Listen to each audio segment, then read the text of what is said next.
Hello everyone, আজকের ভিডিওতে আমরা যেটা দেখার চেষ্টা করব সেটা হচ্ছে সিভিলের ফার্স্ট ইয়ারে প্রথম যে সাবজেক্ট আমরা পড়ি অ্যানালিটিক্যাল মেকানিক্স, যেখানে দুইটা পার্ট থাকে স্ট্যাটিক্স এবং ডাইনামিক্স। এর স্ট্যাটিক্স যে পোর্শনটা সেটার মধ্যে আবার বেশ কয়েকটা ভাগ আছে। তার মধ্যে প্রথম একদম ইন্ট্রোডাকশনে যেটা পড়তে হয় রেজাল্টেন্ট অ্যান্ড কম্পোনেন্টস, এই জিনিসটা আমরা একটু দেখার চেষ্টা করব।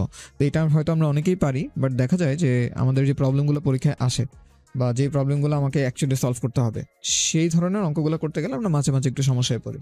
তো যদি একটু একটা ডিটেলড ক্যালকুলেশন করানো থাকে যে এইভাবে অঙ্কগুলো করা হয়, তাহলে হয়তো আমাদের জন্য বোঝাটা একটু সহজ হবে। এই জিনিসগুলো নিজে এক্সপ্লোর করলেও বোঝা যাবে, বাট সেক্ষেত্রে একটু সময় বেশি লাগতে পারে। এই জন্য আমি একটু চেষ্টা করতেছি ভিডিওগুলো বানানোর, কারণ 4-2 যখন উঠে যাবে তখন দেখবা প্রেশার একটু কম, ক্লাসের পরিমাণ একটু কমে যাবে, তো তখন তুমি এসব বাইকে কাজ করার সময় একটু পাবা। তো আজকে আমরা এই রেজাল্টেন্ট এবং কম্পোনেন্টসের সিদ্দিক স্যারের যে চোথাটা আসছে ওইটার ভিতরে অনেকগুলো অঙ্ক আছে, তো তার মধ্যে বেশ কয়েকটা অঙ্ক একটু করে ফেলার ট্রাই করব। তো তার আগে একটু বেসিক্স আমাদের জেনে নিতে হবে। সেই বেসিক্সটা আমি একটু বলি যে একটা বস্তুর উপর যখন অনেকগুলো বল কাজ করে, তখন আমরা নিউটনের সেকেন্ড ল অনুসারে জানি যে বল এফ এটা সমান সমান হচ্ছে এম এ, অর্থাৎ ফোর্স যদি থাকে সেটা হচ্ছে অনেকগুলো বল মিলায় একটা লব্ধি বল তৈরি হবে, তাহলে অবশ্যই তার ত্বরণ থাকা মাস্ট, কারণ মাস তো জিরো হবে না। মাস জিরো হলে তো বস্তুই থাকতেছে না ত্বরণ কোণের দিকে। সো একমাত্র উপায় হচ্ছে এ কে জিরো করার, একমাত্র উপায় হচ্ছে আমাদের এফটাকে জিরো থাকতে হবে। আর এ না থাকা মানে তার মধ্যে কোনো ত্বরণ নাই, ত্বরণ না থাকা মানে স্থির বস্তু স্থির থাকবে, গতিশীল বস্তু গতিশীল থাকবে। স্ট্যাটিক্সে আমরা এই জিনিসটা নিয়েই মেনলি ডিল করি। এমন একটা বস্তু নিয়ে ডিল করি যেটা স্থির আছে এবং সেটা স্থিরই থাকতেছে, সেটা ডানেও সরবে না, বামেও সরবে না, উপরেও নামবে না, নিচেও নামবে না, ঘুরবেও না কোনোভাবে। সো এই যে স্ট্যাটিক্স নিয়ে কাজ করতেছি, এর মানে আমরা বুঝতেছি যে বস্তুর উপর ক্রিয়ারত যতগুলা বল আছে সবগুলা বলের লব্ধিটা কি হইতে হবে? লব্ধিটা হইতে হবে শূন্য। সবগুলা বলের লব্ধিটাকে হইতে হবে শূন্য। So summation of F must be zero. এখন ফোর্স যেটা সেটা তো একটা ভেক্টর রাশি, তাহলে ভেক্টর রাশি যেহেতু আমরা বলতেছি, তাহলে summation of F equals to zero হইতে হবে। এর মানে এখান থেকে আমরা এই ফোর্সকে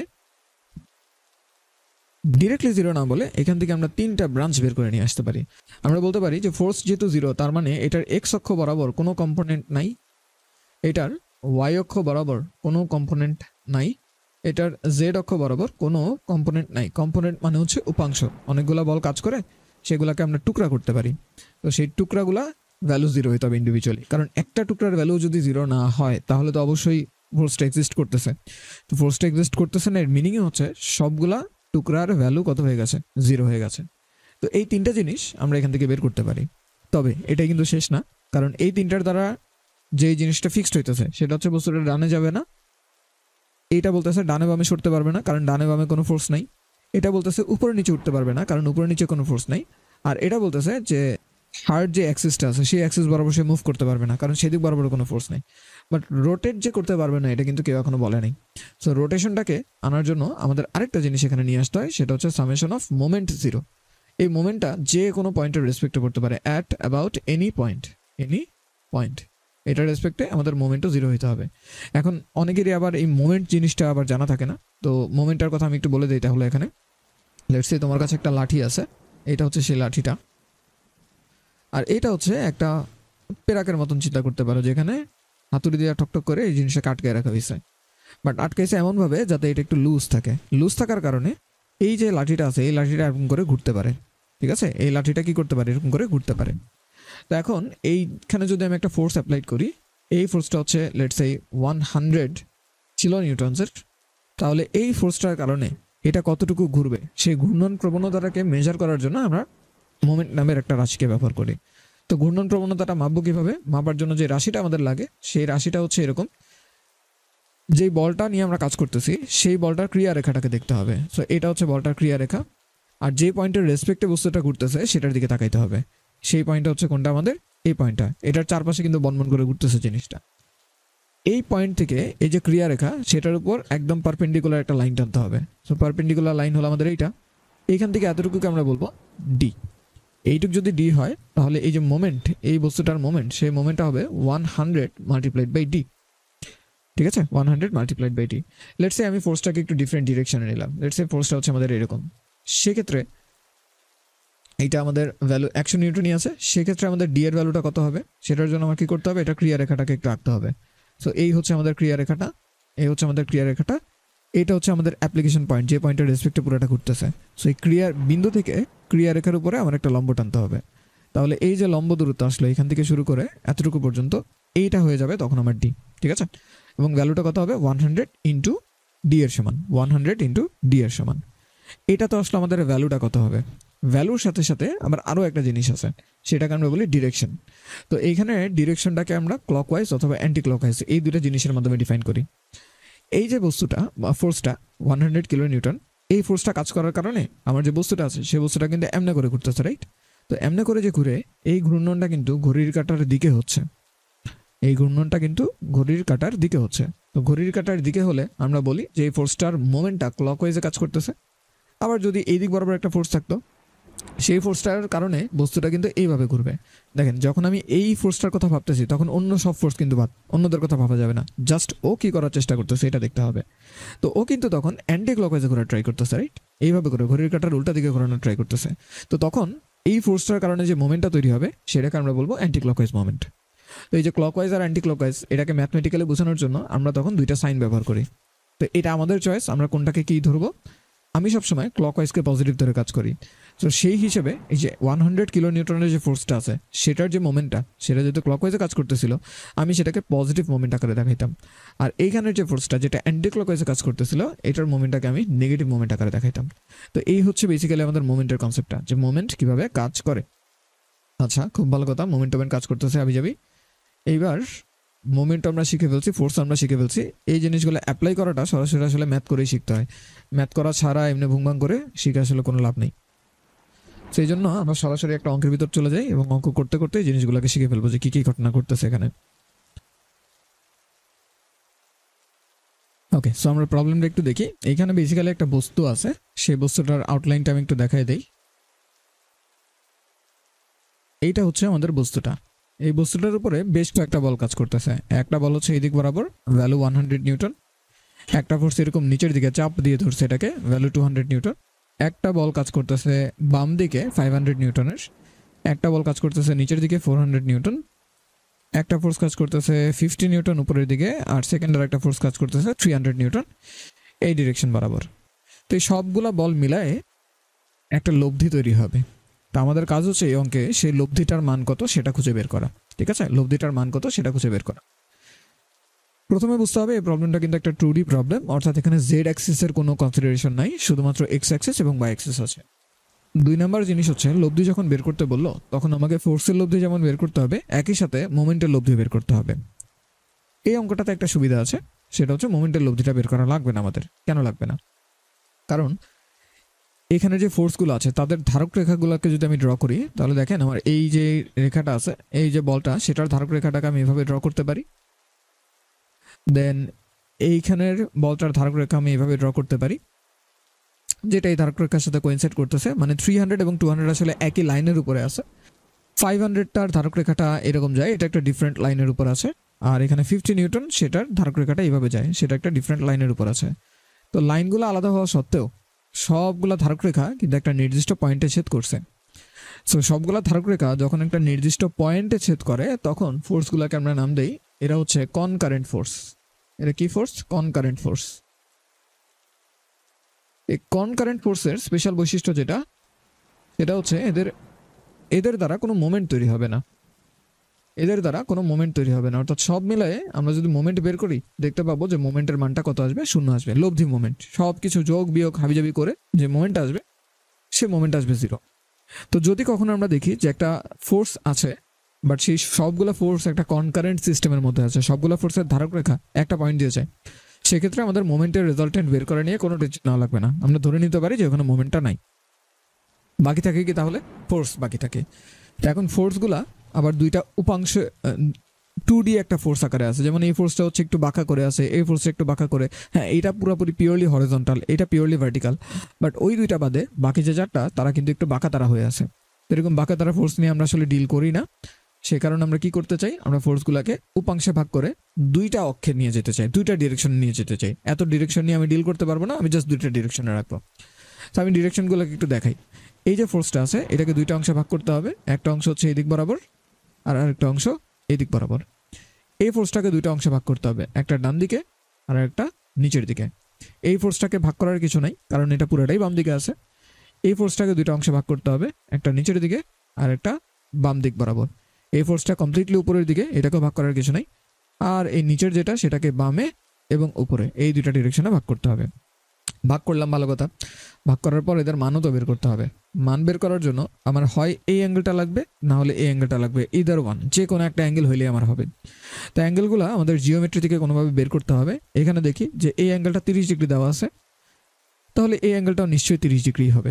তো সেই কারণে আমরা বলতেছি যে এই কোণটা হচ্ছে 30 ডিগ্রিজ। তারপরে দেখি এই কোণটা যেহেতু 40, তাহলে এই কোণটাও 40 হবে, ঠিক না? কারণ এই যে দুইটা সমান্তরাল রেখা তাদেরকে ছেদ করে গেছে এই রেখা।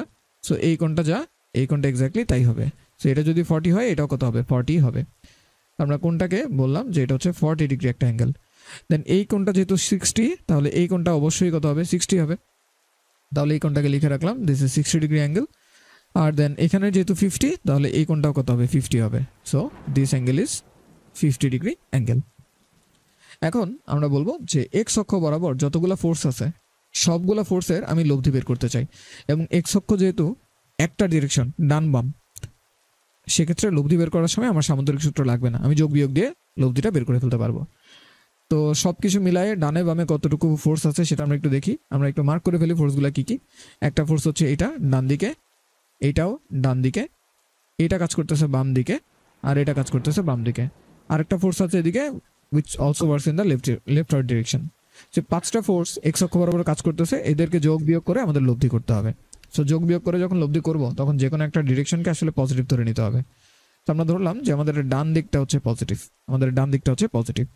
তো সেটা যদি হয়, এটা আমার চয়েস, আমি ইচ্ছা মতো ধরতে পারবো। এইটার উপরে কোনো বাধা ধরার নিয়ম নাই যে এটাই ধরতে হবে, আমি ইচ্ছা মতো ডান দিকে পজিটিভ ধরলাম। আচ্ছা, তাহলে এই যে 100, সেটার এদিক বরাবর যে উপাংশটা, সেটা যেহেতু অ্যাঙ্গেলের সাথে আছে, তাই উপাংশটা হবে কস উপাংশ। তাহলে এটা হবে 100 cos 30, এবং যেহেতু ডান দিকে তাই এখানে একটা প্লাস। এই যে উপাংশটা সেটাও ডানে কাজ করতেছে, বাট এটা কিন্তু অ্যাঙ্গেলের সাথেরটা না, অ্যাঙ্গেলের অপোজিটটা, তাই এটা হবে সাইন, বাট যেহেতু ডান দিকে তাই প্লাস। তাহলে প্লাস 200 সাইন 40 ডিগ্রি। এই ফোর্সটা পুরাপুরি বামে কাজ করতেছে, তাহলে এখানে -500 দিতে হবে। এই ফোর্সটা বাম দিকে কাজ করতেছে এবং অ্যাঙ্গেলের সাথের উপাংশ, বামে তাই মাইনাস, অ্যাঙ্গেলের সাথের তাই সাইন। তাহলে এখানে আসবে, অ্যাঙ্গেলের সাথের তো তাই কজ হবে, তো এটা হবে কজ 60 ডিগ্রি। দেন এই যে ফোর্সটা এটা বাম দিকে কাজ করতেছে তাই মাইনাস, এবং ভ্যালুটা হবে 300 মাল্টিপ্লাইড বাই, এটা কি অ্যাঙ্গেলের সাথেরটা? না, অ্যাঙ্গেলের সাথেরটা না, এটা অপোজিটটা, তাহলে এখানেও সাইন আসবে, তাহলে অ্যাঙ্গেলটা হবে সাইন 50 ডিগ্রিজ। সো এখান থেকে আমরা বের করে ফেলতে পারি যে summation of F of x এর মানটা কত, এটা ক্যালকুলেট করে দেখি একটু। তো এটা আসে -714.65 নিউটন, -714.65 নিউটন। এখন ভ্যালুটা তো আমরা বুঝলাম যে দৈর্ঘ্যটা হচ্ছে টোটাল এতটুকু, ফোর্সের মানটা হচ্ছে এত। এই যে মাইনাস চিহ্ন আসলো, এটার মানে কি? এটার মানে হচ্ছে আমাদের সব মিলায় যে লব্ধি বল, সেই লব্ধি বলটা কাজ করতেছে কোন দিকে? বাম দিকে। তো এটা বোঝানোর জন্য আমরা পাশে একটা ছোট্ট ব্র্যাকেট দিয়ে এরকম তীর চিহ্ন দিয়ে বুঝাই দিব যে আমরা যে ভ্যালুটা পাইছি সেটা অ্যাকচুয়ালি বাম দিকে কাজ করতেছে। ওকে, এবার সেম কাজ করবো summation of F of Y এর জন্য। ওয়াই অক্ষ বরাবর যতগুলো বল আছে সবগুলো বলের লব্ধি নিব। তো লব্ধিটা যেহেতু অ্যালজেব্রিক যোগ বিয়োগ দিয়ে হয়ে যায়, এই কারণে আমরা সামেশন দিয়ে আর কি প্রকাশ করি জিনিসটাকে। আচ্ছা, তো ওয়াই অক্ষ বরাবর কি কি আছে একটু দেখি। ওয়াই অক্ষ বরাবর এই লাল এটা আছে একটা, এটা কাজ করতেছে নিচে দুইটা, এটার কোনো ওয়াই অক্ষে কিছু নাই। এখানে একটা কাজ করতেছে 3টা, এখানে একটা কাজ করতেছে 4টা, আর এখানে একটা কাজ করতেছে টোটাল 5টা। তাহলে 5টার ভ্যালু একটা একটা করে বের করতে হবে। তো প্রথমে এইটা যেহেতু উপরে কাজ করতেছে তাই প্লাস, ভ্যালুটা হবে 100, যেহেতু অ্যাঙ্গেলের সাথে না তাই এখানে আসবে সাইন 30।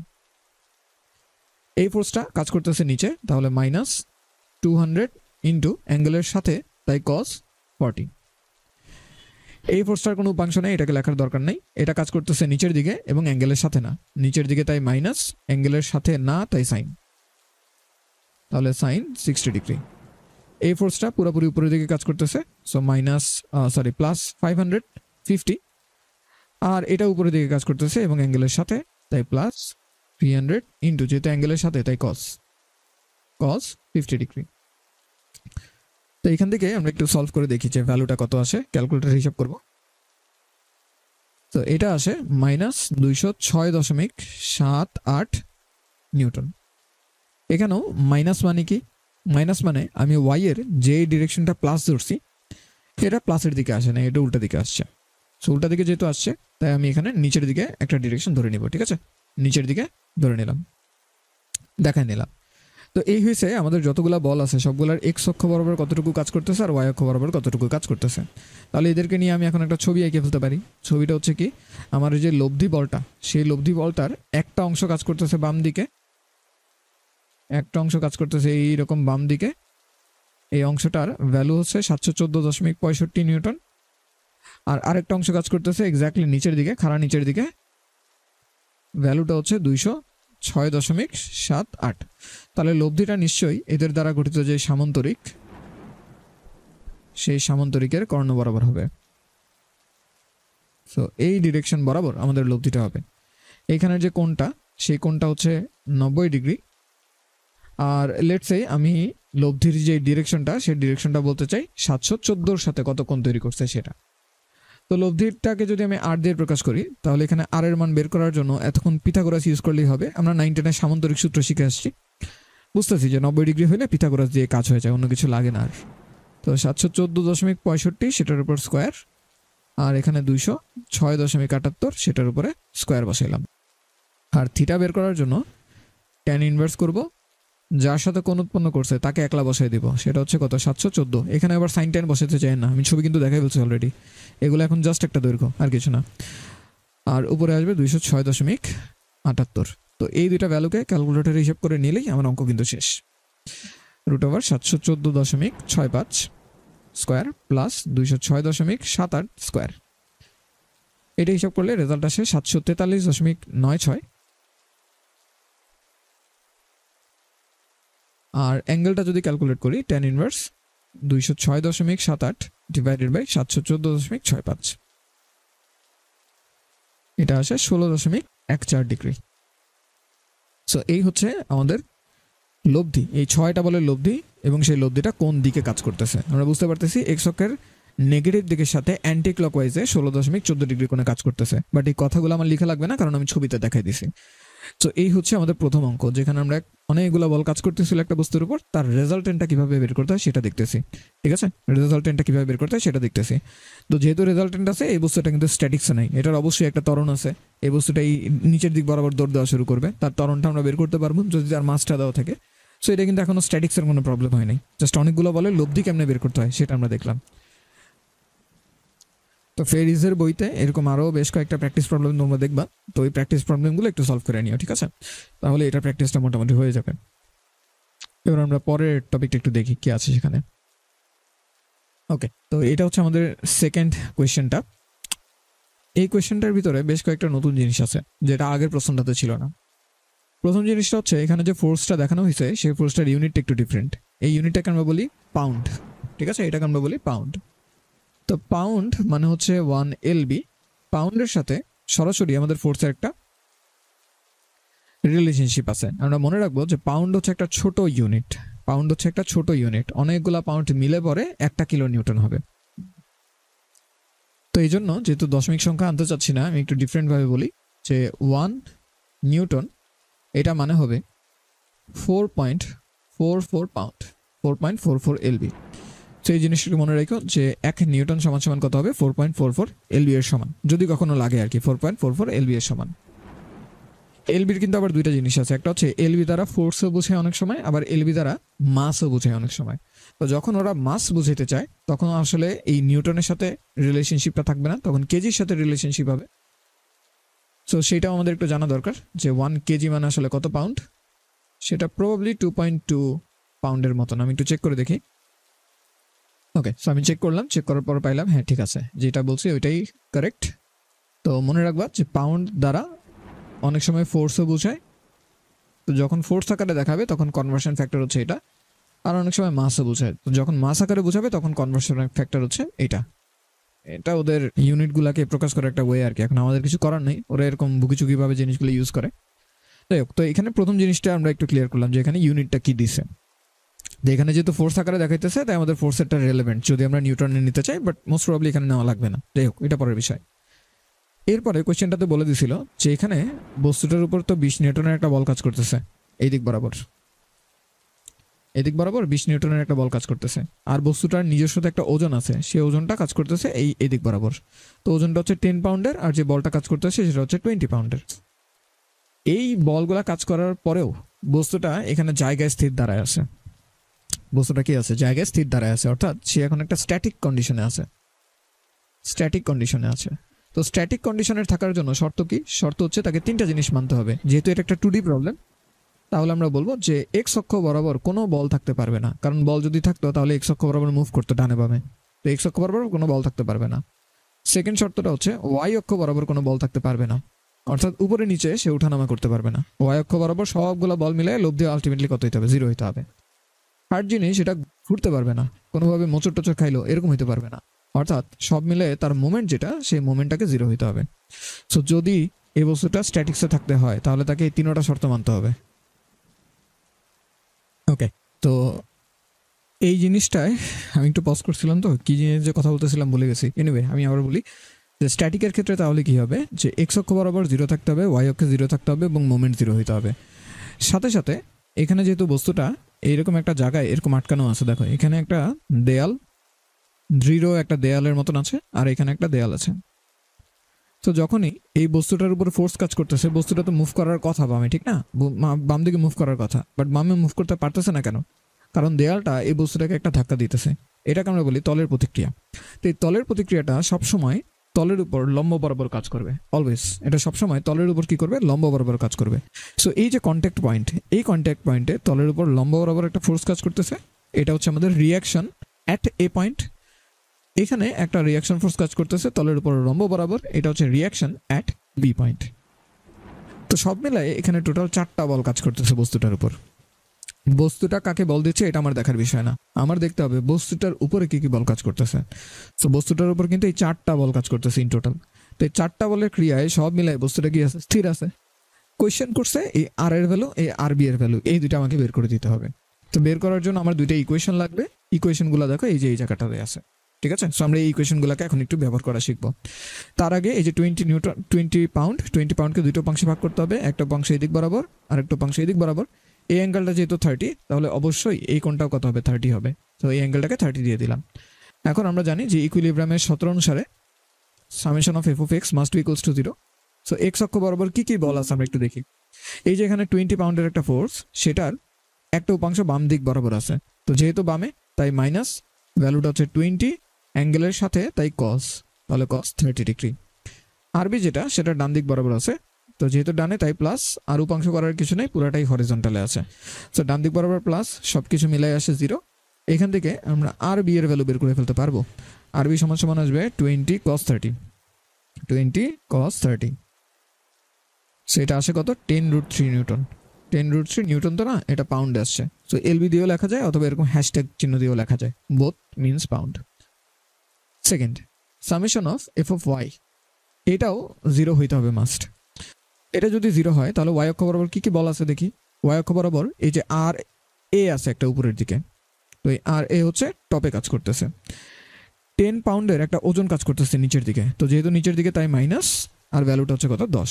আর এদিকে একটা উপাংশ কাজ করতেছে নিচের দিকে, যেহেতু নিচে তাই মাইনাস, ভ্যালুটা হচ্ছে 20 ইন্টু অ্যাঙ্গেলটা করছে কার সাথে? এটার সাথে কি অ্যাঙ্গেল করছে? না, তাহলে এটার সাথে যেহেতু অ্যাঙ্গেল করে নাই তাই এখানে অ্যাঙ্গেলটা হবে সাইন, তাহলে সাইন 30, সব কিছু মিলে হইতে হবে কত? 0। এইখান থেকে আমরা আর এ এর ভ্যালুটা বের করে ফেলতে পারবো। আর এর ভ্যালু আসবে কত? 10 প্লাস 20 ইন্টু সাইন 30, তো 20 আসছে আর কি বেসিক্যালি। সো এটা আসে 20 পাউন্ডের একটা ফোর্স। তাহলে দুইটা রিয়াকশন আমাকে বের করতে বলছিল, আমি কিন্তু দুইটা রিয়াকশন বের করে ফেলছি। তবে এখানে একটা জিনিস আমি এখনো বলি নাই, সেটা হচ্ছে ডিরেকশনের ব্যাপারটা। একটু খেয়াল করো, আগের বার আমি যখন বলছিলাম যে এফ অফ এক্স যখন আমি বের করলাম তখন আমি একটা মাইনাস ভ্যালু পাইছি। মাইনাস ভ্যালুর মানে ফোর্সটা কোন দিক বরাবর? বাম দিক বরাবর। আর এখানে যখন এফ অফ ওয়াই বের করছি তখন আমি মাইনাস পাইছি। মাইনাস মানে হচ্ছে ডিরেকশনটা কোন দিকে? নিচের দিকে, কারণ আমি পজিটিভ দিক ধরে রাখছিলাম কোন দিকে? উপরের দিকে আর ডান দিকে। সো নেগেটিভ আসা মানে তার অপোজিট ডিরেকশনে। এইখানেও আমি পজিটিভ কিন্তু ডানেই ধরছি, যদিও লিখি নেই, বাট অঙ্ক করার সময় দেখছো কিন্তু যে আমি উপরে পাইলে পজিটিভ বসাইছি আর ডানে পাইলে পজিটিভ বসাইছি, আদারওয়াইজ নেগেটিভ বসাইছি। সো আমার যে ক্রাইটেরিয়া সেটা কিন্তু এরকমই ছিল। তবে এখন এইখানে আমরা যে প্লাস মাইনাসটা পাইছি এটার ইন্টারপ্রিটেশনটা কিন্তু একটু ডিফারেন্ট হবে। দেখো আমি যখন অঙ্কটা করা শুরু করছি তখন আমি আর এর একটা ডিরেকশন ধরে নিয়েছিলাম না? এই ডিরেকশনটা আমি উপরেই কেন ধরলাম? আমি তো চাইলে নিচেও ধরতে পারতাম। যদি আমি নিচে ধরতাম তাহলে দেখতা যে এটার রেজাল্টটা নেগেটিভ আসতো। সেই নেগেটিভের মিনিং হইতো ওটা নেগেটিভ দিকে আসে এরকম না, সেই নেগেটিভের মিনিং হইতো আমি যে ডিরেকশনটা ধরছি সেই ডিরেকশনটা ভুল। It has nothing to do with this convention. কোনো একটা রাশি যখন আমি ধরে নিছি সেটার ভ্যালু নেগেটিভ আসা মানে হচ্ছে আমার ধরাটা ভুল, আমার কনভেনশন ভুল না, কনভেনশন ওয়াইজ রেজাল্ট আসে নাই, আমি ধরতে ভুল করছি। সো এখানে যেহেতু পজিটিভ আসছে এর মানে হচ্ছে আমি যেটা ধরছি সেটা ঠিক আছে, অর্থাৎ ডিরেকশনটা কোন দিকে? উপরের দিকে। সরি, এটা তো আরবি, আরবি মানে হচ্ছে আমি যে ডিরেকশনটা ধরছি সেটা ঠিক আছে, দ্যাট মিনস ডিরেকশনটা ডান দিকে। আর এ যখন করলাম সেটাও পজিটিভ আসছে, এর মানে আমি যে ডিরেকশনটা ধরছি টপে সেই ডিরেকশনটা ঠিক আছে, এটাতে কোনো ভুল নাই। এখন আমি এটাকে একটু চেঞ্জ করে দেখাইতেছি। ধরো আমি এই ডিরেকশনটাকে ভুল করে নিচের দিকে ধরলাম, আর এ নিচের দিকে যদি ধরতাম তাহলে কি হতো? আমি আবার লিখতাম summation of F of Y equals to 0। আচ্ছা, summation of F of Y মানে কি? মানে হচ্ছে ওয়াই অক্ষ বরাবর যতগুলো বল সবগুলো বলের লব্ধি 0। তো ওয়াই অক্ষ বরাবর আর এ দেখতেছি নিচের দিকে, যেহেতু নিচের দিকে তাই মাইনাস, তাহলে মাইনাস আর এ। 10 পাউন্ডের একটা ফোর্স নিচের দিকে, যেহেতু নিচের দিকে তাই -10। আর এইটা নিচের দিকে কাজ করতেছে, এটা আমরা একটু আগেই দেখছিলাম যে এটা 10 সাইন 30 ডিগ্রি আসে। সব কিছু মিলে রেজাল্ট আসলো 0। 0 আসার পর আমি যখন এটাকে হিসাব করবো আমার আর এর ভ্যালু আসবে -20 পাউন্ড। এখন একটু চিন্তা করো -20 পাউন্ডের মিনিং কি? -20 পাউন্ডের মিনিং হচ্ছে আমি যে ডিরেকশনটা ধরছি ডিরেকশনটা ভুল ধরছি। ডিরেকশনটা আমি ধরছিলাম কোন দিকে? নিচের দিকে। তার মানে এটার ডিরেকশন আসবে কোন দিকে? উপরের দিকে। আলটিমেটলি দেখো আমি যেটা ধরলাম, আমি উপরের দিকে ধরলেও আমি রেজাল্ট পাই উপরের দিকে, আমি নিচের দিকে ধরলেও আমি রেজাল্ট পাই উপরের দিকে। সো আমি কোন দিকে ধরতেছি এটা কিন্তু ম্যাটারই করে না, আমি উপরে ধরলেও যা আসে নিচে ধরলে তাই আসে। জাস্ট আমাকে জানতে হবে যে সাইনটার ইন্টারপ্রিটেশনটা কি। আমি যে ডিরেকশনটা ধরলাম সেই ডিরেকশনটা ধরে অঙ্কটঙ্ক করব, করার পর রেজাল্ট পাবো, রেজাল্টটা পজিটিভ মানে আমার ধরা ডিরেকশন ঠিক আছে, এটার মানে এটা না যে কনভেনশনের দিক বরাবর গেছে ফোর্সটা, এরকম না, কিন্তু জাস্ট এখানে একটা ধরার বিষয় আছে। তো এই হচ্ছে আমাদের বেসিক্যালি এই অঙ্কটা, এবং এই যে ইম্পর্টেন্ট কথাটা আমি বললাম এটা কিন্তু একটু মাথায় রাখতে হবে, কারণ এটা নিয়ে কিন্তু অনেক দিন প্যারা যায় আমাদের সবার যারা ফার্স্ট ইয়ারে ঢুকি। তো এই জিনিসটা একটু ভালোভাবে ক্লিয়ার করে ফেলতে হবে এই একটা অঙ্কের মাধ্যমেই। আচ্ছা, আমরা সামনের অঙ্কগুলো করি, আরও অঙ্ক করতে করতে দেখবো যে জিনিসগুলো আরও ক্লিয়ার হবে। ওকে, তো এই অঙ্কটাতেও আমরা দেখতেছি যে এখানে আগের বারের মতন একটা বল আছে, সেই বলটাকে দুইটা তলের মাঝখানে রাখা হয়েছে, দুইটা তলের মাঝখানে এটাকে স্ট্যান্ড করে রাখা হয়েছে। তো যখন এটাকে স্ট্যান্ড করে রাখা হয়েছে তখন এটা ইকুইলিব্রিয়ামে আছে। ইকুইলিব্রিয়ামে থাকার মিনিং কি? আগেই বলছিলাম তিনটা জিনিস, ডানে বামে সরবে না মানে summation of F of X 0, উপরে নিচে সরবে না summation of F of Y equals to 0, এবং এটা ঘুরতে পারবে না অর্থাৎ মোমেন্টটা 0। এই অঙ্কটাতেও আমাদের মোমেন্ট নিয়ে টেনশন করতে হবে না, কারণ যেই তিনটা বল এখানে কাজ করতেছে সেটা হচ্ছে এই কন্ট্যাক্ট পয়েন্টে তলের প্রতিক্রিয়া বল বস্তুটার উপরে উপরের দিকে, এই কন্ট্যাক্ট পয়েন্টে তলের প্রতিক্রিয়া বল বস্তুটার উপরে লম্ব বরাবর, আর তার ওজন নিচের দিকে 12 পাউন্ড। এই সবগুলা বলের আমি যদি ধারক রেখাটাকে আঁকি, এটা হচ্ছে প্রথমটার ধারক রেখা, এটা হচ্ছে দ্বিতীয়টার ধারক রেখা, আর এটা হচ্ছে থার্ড যে ফোর্সটা আছে সেটার ধারক রেখা। সবগুলোর ধারক রেখা কিন্তু এই সেন্টার পয়েন্টটা দিয়ে যাচ্ছে। তো ধারক রেখাগুলো সেন্টার পয়েন্ট দিয়ে যাওয়া মানে ফোর্সগুলো কিন্তু কনকারেন্ট। কনকারেন্ট ফোর্স মানে এদের দ্বারা কোনো মুভমেন্ট তৈরি হতে পারবে না, অর্থাৎ এরা চাইলেও বস্তুটাকে ঘুরাইতে পারবে না। ঠিক আছে, চাইলেও বস্তুটাকে ঘুরাইতে পারবে না। তো যেহেতু মুভমেন্ট নিয়ে আমাদের টেনশন গায়েব, এখন আমরা কি করব? Summation of F of X equals to 0 লিখবো, আর summation of F of Y equals to 0 লিখবো। সেখান থেকে আমরা আমাদের আননোন ভ্যালুগুলো বের করে নিয়ে আসতে পারবো। ঠিক আছে, সিম্পল অ্যাজ দ্যাট।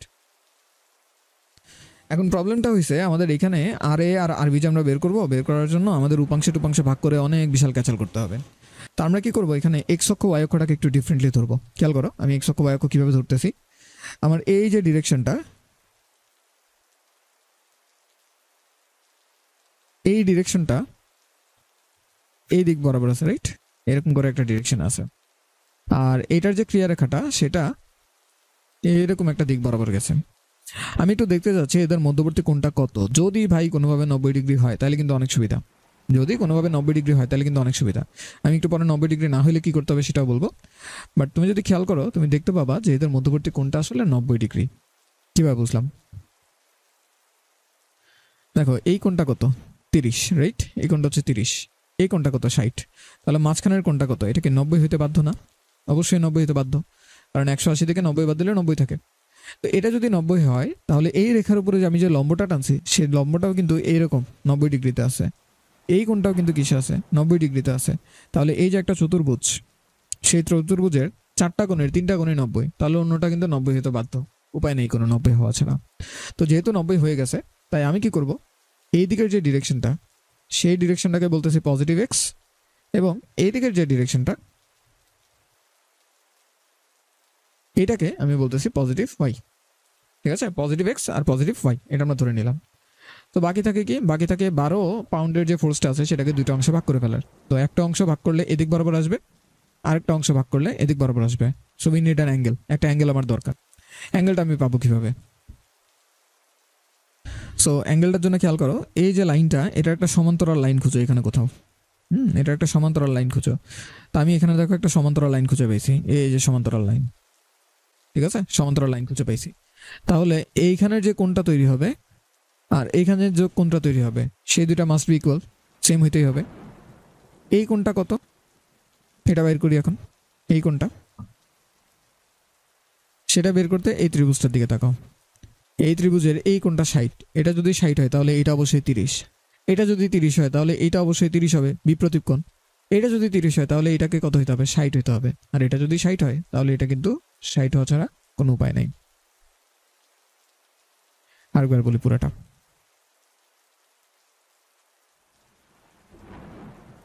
আমার কাজ কি, আমার কাজ হচ্ছে কোনোভাবে এইখানের অথবা এইখানের যে কোনো একটা অ্যাঙ্গেল বের করা। সো আমি এইখানের যে রেখাটা আছে যেটাকে ভাগ করব, সেটা সমান্তরাল একটা রেখা খোঁজার ট্রাই করব। তো এই রেখার সমান্তরাল একটা রেখা আমি দেখতে পেয়েছি এইখানে আছে। তাহলে এই কোণটা যা, এই কোণটা এক্স্যাক্টলি তাই হবে। আমরা কিন্তু জানি আবারে যে এই কোণটা 90 ডিগ্রি। ঠিক আছে, ওকে। সো এই কোণটা যা, এই কোণটা তাই হবে। এই কোণটা বের করার জন্য আমি এই নিচে ত্রিভুজটার দিকে তাকাইলাম। এখানে যে একটা ত্রিভুজ আছে এটার দিকে তাকাইলাম। এই ত্রিভুজে এই কোণটা 60, এই কোণটা 60 হলে এটা অবশ্যই 30। এটা যদি 30 হয় তাহলে এটাও 30, আর এটা যদি 30 হয় তাহলে এইখান থেকে এতটুকু 60 হইতে হবে। আর এটা 60 হলে এই কোণটাও কিন্তু অবশ্যই অবশ্যই 60 হবে। ঠিক আছে, তো আমি মোটামুটি বের করে ফেললাম। আমি এখন অ্যাঙ্গেলটাকে একটু লিখে ফেলি এখানে। এইখানের যে কোণটা, সেই কোণটা হচ্ছে 60 ডিগ্রি। এইবার আমরা summation of F of X আর summation of F of Y এটাকে একটু লিখি। তো এক্স অক্ষ বরাবর কি কি ফোর্স আছে দেখি। এক্স অক্ষ বরাবর একটা আর এ আছে এদিক বরাবর, এক্স অক্ষ বরাবর একটা ফোর্স আছে এদিক বরাবর, আর কোনো ফোর্স কিন্তু এক্স অক্ষ বরাবর নাই। তাহলে আর এটা যেহেতু আমার পজিটিভের দিকে আছে তাহলে প্লাস আর এ, এবং এই ফোর্সটা যেহেতু নেগেটিভের দিকে আছে তাই মাইনাস, ভ্যালুটা হবে 12 মাল্টিপ্লাইড বাই, যেহেতু অ্যাঙ্গেলের সাথে না তাই সাইন 60 ডিগ্রি। এটা ইকুয়ালস টু 0। এখান থেকে আমি আর এর ভ্যালু পেয়ে যাব। আর এ সমান সমান আসবে তাহলে 12√3/2, তো তাহলে 6√3 পাউন্ডস। এবার একটু ভাবি যে এটার ডিরেকশনটা যেহেতু পজিটিভ আসছে, এর মানে আমি যে দিকটা ধরে নিয়েছি সেটা ঠিক আছে। সো ডিরেকশনটা আসবে পজিটিভ দিকে। ঠিক আছে, এখন এটা তো ডান বাম দিয়ে দেখাতে পারতেছি না, এটা একটা প্রবলেম, বাট সমস্যা নাই, তুমি চাইলে এভাবে দেখাই নিতে পারো। এর মানে হবে তুমি যেটা এক্স অক্ষ বরাবর ধরছো সেই এক্স অক্ষের পজিটিভ দিকে আছে। ওকে, এবার summation of F of Y. Summation of F of ওয়াইতে আমরা যদি দেখি কে কে আছে, একটা আছে আর এ এই দিক বরাবর, আরেকটা আছে এই ফোর্সটা ডান দিক বরাবর। তাহলে আর এটা কোন দিকে, বামে, পজিটিভ দিকে, পজিটিভের দিকে। তো পজিটিভ দিকে হলে প্লাস আর এ, সরি আর বি। আর এই ফোর্সটা কোন দিকে আছে, নেগেটিভ দিকে। এই যে ওয়াই অক্ষের পজিটিভ দিক যেটা ধরলাম তার ঠিক নেগেটিভ দিকে আছে। তো নেগেটিভ দিক থাকলে মাইনাস, এখানে হবে 12 ইন্টু, যেতে অ্যাঙ্গেলের সাথে, এই যে অ্যাঙ্গেলের সাথে, তাই এটা হবে cos 60 which is equals to 0। এখান থেকে আমরা আর বি এর ভ্যালুটা পেয়ে যাব। আর বি সমান সমান আসবে 6 পাউন্ডস। এবং ডিরেকশনটা যেহেতু প্লাস আসছে, এর মানে আমার ধরা ডিরেকশনটা ঠিক আছে। সো আমি এখানে উপরের ডিরেকশন দেখাইতে পারি। উপরের মানে হবে আমি যেটা পজিটিভ ধরছি সেই ডিরেকশন বরাবর। তো এই হচ্ছে বেসিক্যালি আমাদের দুইটা অ্যান্সার। ঠিক আছে, এটা হচ্ছে বেসিক্যালি আমাদের দুইটা অ্যান্সার। ওকে, তাহলে এটা তো আমরা মোটামুটি বুঝলাম। এখন প্রবলেম হয়েছে যদি এটা 90 ডিগ্রিজ না হইতো তাহলে তো আমি এভাবে ওই আর এ বরাবর এক্স অক্ষ আর আরবি বরাবর ওয়াই অক্ষ এরকম ধরে নিতে পারতাম না, তখন তো আমি একটু ঝামেলায় পড়তাম। তো সেই ঝামেলা যখন পড়তাম তখন আসলে কিভাবে সলভ করতাম জিনিসটাকে সেটাই দেখতে হবে। সেটা দেখার জন্য আমার আসলে ছবিটা একটু দরকার ভালোভাবে। এখন আমরা কি করব, এক্স অক্ষ বরাবর ধরবো ডান দিক, এটা হচ্ছে পজিটিভ এক্স, এবং উপরের দিক এটা হচ্ছে পজিটিভ ওয়াই, মানে ইন জেনারেল আমাদের যেটা করতে হয় আর কি। তো সেই ক্ষেত্রে আমার এইখানের যে ফোর্সটা আছে সেটাকে এক্স অক্ষ আর ওয়াই অক্ষ দুইটা অংশে ভাগ করতে হবে। এদিকে যে ফোর্সটা আছে সেটাকে এক্স অক্ষ ওয়াই অক্ষ দুইটা অংশে ভাগ করতে হবে। এদিকের ফোর্সটাকে ভাগ করার কিছু নেই কারণ এটা ওয়াই অক্ষ বরাবরই আছে। সো যখন আমি আর বিকে ভাগ করব তখন আর বির একটা অংশ থাকবে বাম দিক বরাবর আর একটা অংশ থাকবে উপরের দিক বরাবর। আর একে যখন ভাগ করব তখন একটা অংশ থাকবে ডান দিক বরাবর আর একটা অংশ থাকবে উপরের দিক বরাবর। তো অ্যাঙ্গেলটা বের করা এখন আমাদের জন্য একটু ফরজ হয়ে গেছে, অ্যাঙ্গেলটা বের করতে হবে। সো দেখি অ্যাঙ্গেলটা কিভাবে বের করা যায়। প্রথমে এই পোর্শনটার দিকে ফোকাস করো, এই পোর্শনটার দিকে, ঠিক আছে? এইখানে একটা ত্রিভুজ তৈরি হয়েছে, রাইট? একটা ত্রিভুজ তৈরি হয়েছে, যে ত্রিভুজের এই কোণটা হচ্ছে 30, যে ত্রিভুজের এই কোণটা হচ্ছে 30। আচ্ছা, এটা যদি 30 হয় তাহলে এই কোণটুকু কত হবে? অবশ্যই 60 হইতে হবে। এই কোণটা যদি 30 হয় তাহলে এটা অবশ্যই কত হইতে হবে? 60 হইতে হবে। এটা যদি 60 হয় তাহলে এই কোণটাকে কত হইতে হবে? 30 হইতে হবে। আর এটা 30 হলে এটা অবশ্যই কত হবে? 60 ডিগ্রি হবে। তাহলে তোমরা মনে রাখবা যে এই ধরনের কোনো অঙ্ক যদি আসে তাহলে ভার্টিক্যালের সাথে যে কোণটা আর এখানের যে কোণটা এই দুটা ম্যাচ করবে। ভার্টিক্যালের সাথে যে কোণটা আর এখানের যে কোণটা এই দুটা ম্যাচ করবে। তো আমি আপাতত এখানে লিখে রাখতেছি এই কোণটা হচ্ছে 60 ডিগ্রি কোণ। আবার এইখানের যে কোণটা আর ভার্টিক্যালের সাথে যে কোণটা এই দুটা ম্যাচ করবে, তাহলে এই কোণটা কত হবে? এই কোণটা হবে 30 ডিগ্রি কোণ। আরেকবার করি একটু। এটা যেহেতু 30, এই ত্রিভুজের মধ্যে এই কোণটা 60। এটা যদি 60 হয় তাহলে এটাকে অবশ্যই কত হইতে হবে? 30 হইতে হবে। আর এটা যদি 30 হয় তাহলে এই অ্যাঙ্গেলটা কত? 60। এই অ্যাঙ্গেল যদি 60 হয় তাহলে এটাও হইতে হবে অবশ্যই 30। সো অনেকভাবে চিন্তা করে করা যায়, বাট যদি আমরা মনে রেখে দিতে পারি যে এই অ্যাঙ্গেলটা আর ভার্টিক্যালের সাথে যে অ্যাঙ্গেলটা এই দুটো সমান হবে তাহলে কিন্তু আমাদের জন্য অনেক সুবিধা। ওকে, তাহলে এই হলো আমাদের টোটাল ঘটনা। এখন আমরা বলবো যে summation of F of X equals to 0। তো এক্স অক্ষ বরাবর কি কি আছে দেখি। এক্স অক্ষ বরাবর আমি দেখতেছি আমার বাম দিক বরাবর একটা ফোর্স আছে, এক্স অক্ষগুলোকে নীল দিয়ে দেখাই। বামে একটা ফোর্স আছে আর এদিকে ডানে একটা ফোর্স আছে। সো বামে যেহেতু ফোর্স আছে এই ফোর্সটা, তাই ফোর্সটার আগে বসবে একটা মাইনাস। ভ্যালু হচ্ছে আমরা জানি না, তো সেটাকে আরবি নামে আমরা অভিহিত করছি। এবং এটা কিন্তু অ্যাঙ্গেলের সাথে না, অ্যাঙ্গেলের উল্টা দিকে, তাহলে এটা হবে অবশ্যই সাইন। তাহলে সাইন 60 ডিগ্রি। আর এটা আছে ডান দিক বরাবর, সো যেহেতু ডান দিকে তাই প্লাস। ভ্যালুটা হচ্ছে আরবি ইন্টু, যেহেতু অ্যাঙ্গেলের সাথে না তাই এখানে হবে সাইন। তাহলে sine 30 degrees which is equals to 0, কারণ আর কোনো ফোর্স নাই। সো এখান থেকে আমি একটা ইকুয়েশন বানিয়ে রাখতে পারি, সেটা হচ্ছে হাফ অফ আরবি মাইনাস হাফ অফ আরবি না সরি আর এ মাইনাস √3/2 আরবি ইকুয়ালস টু 0, অথবা আর এ মাইনাস √3b, ওই দুই দিয়ে গুণ করে দিলাম সবাইকে, √3b ইকুয়ালস টু 0। সেটা হচ্ছে আমার ইকুয়েশন নাম্বার 1। আচ্ছা, সেকেন্ড, এবার আমরা বলবো summation of F of Y equals to 0। তো summation of F of Y equals to যদি 0 হয় তাহলে ওয়াই বরাবর কী কী আছে দেখি। ওয়াই বরাবর এইদিকে একটা ফোর্স আছে উপরের দিকে, এদিকে একটা ফোর্স আছে উপরের দিকে, আর এই ফোর্সটা আছে নিচের দিকে। সো প্রথমে এটা নিয়ে কাজ করি। এটা যেহেতু উপরের দিকে, ভ্যালুটা হবে আর এ, অ্যাঙ্গেলের সাথে তাই কস, ভ্যালুটা হচ্ছে 30। এটাও কিন্তু উপরের দিকে, তো যেহেতু উপরের দিকে তাহলে প্লাস আর বি, অ্যাঙ্গেলের সাথে তাই কস, এখানে আসবে 60। আর এটা আছে নিচের দিকে যেহেতু তাই -12, সব মিলে হইতে হবে 0। সো এখান থেকে আমি আরও একটা ইকুয়েশন পাচ্ছি, সেটা হচ্ছে √3/2 আর এ প্লাস হাফ আর বি, এটা সমান সমান আসতেছে 12, বা যদি একবার গুণ করে দেই তাহলে √3 আর এ প্লাস শুধু আরবি, এটা সমান সমান 24। সো এই হচ্ছে আমার সেকেন্ড ইকুয়েশন। এখন আমাদের হাতে তো ক্যালকুলেটর আছে, ভর্তি পরীক্ষা তো আর দিচ্ছি না, এখন ইঞ্জিনিয়ারিংয়ে ভর্তি হয়ে গেছে, তো ক্যালকুলেটর ইউজ করতে হবে। তো 1 and 2 এই দুইটাকে আমরা এখন সলভ করব। সলভ করলে আমরা কিন্তু আর এ এবং আর বি এর ভ্যালু পেয়ে যাব। সো দেখি ভ্যালুগুলো কত আসে, আর এ আর আর বি এর ভ্যালু। ইকুয়েশন নিলাম, এখানে যাব সাইমালটেনিয়াস ইকুয়েশনে, আননোন হচ্ছে দুইটা, তাহলে 1 মাইনাস √3 দেন 0 আর √3 1 দেন 24। সো এটা হিসাব করলে আমার আর এর ভ্যালু আসে 10.39 পাউন্ডস এবং আর বি এর ভ্যালু আসে 6 পাউন্ড। তো 10.39 পাউন্ড যেটা, সেটা অ্যাকচুয়ালি 6√3 এরই সমান, তো এটা অ্যাকচুয়ালি 6√3 আসছে। এবং আমরা ডিরেকশনগুলো দেখতেছি, ভ্যালুগুলো পজিটিভ আসছে। পজিটিভ মানে আমি যে ডিরেকশনটা ধরছিলাম সেটা কিন্তু ঠিক আছে। এখন কিন্তু আমি আর ওই যে ডান বাম দিয়ে দেখাতে পারতেছি না, কারণ এখন কিন্তু ডান বাম মানে হচ্ছে পজিটিভ এক্স আর পজিটিভ ওয়াই, তো সেটা দেখানো এখন ঠিক হবে না। আমাদের জাস্ট ভ্যালু দিয়ে বুঝাইতে হবে যে আমি যে ডিরেকশনগুলো ধরছি সেই ডিরেকশনগুলো ঠিক আছে। এটা স্যার বুঝে নিবে, এটা বোঝানো তোমার দায়িত্ব না, ঠিক আছে? এটা না বুঝলেও চলবে, সমস্যা নাই। জাস্ট ছবিটা ঠিকভাবে থাকতে হবে, ছবি দেখে যাতে উনি বুঝতে পারে যে আর এটা অ্যাকচুয়ালি কোন দিকে। তোমার সাইন আর এই ভ্যালু অনুসারে। আচ্ছা, তাহলে আজকের ভিডিও যেটা সেটা আমি এতটুকুই রাখতেছি। আমি একটু রেসপন্সটা দেখি, এটার রেসপন্সটা কেমন আছে, কারণ একটা সিগনিফিক্যান্ট অ্যামাউন্ট অফ টাইম তো যায়। তো যদি আমি দেখি যে এটার রেসপন্সটা ভালো আসছে, তোমরা একটু কমেন্টে জানাতে পারো আমাকে যে এরকম ভিডিওগুলো কি তোমাদের কাজে আসতেছে কিনা। যদি আসে তাহলে আমি সামনের দিকেও আরও কন্টিনিউ করব, ঠিক আছে? তো যাই হোক, এই ভিডিওটা এতটুকুই থাকলো। নেক্সট ভিডিওতে আমরা অন্য একটা টপিক নিয়ে কথা বলবো। আর এই জিনিসগুলো একটু ভালোভাবে প্র্যাকটিস করো, কারণ এগুলো এখন না লাগলেও তোমার কিন্তু 3rd ইয়ার 4th ইয়ার পর্যন্ত এগুলো বারবার আসতেই থাকবে। সো এখন থেকে এগুলোর বেসিকগুলো কিন্তু একটু ক্লিয়ার করে নিতে হবে।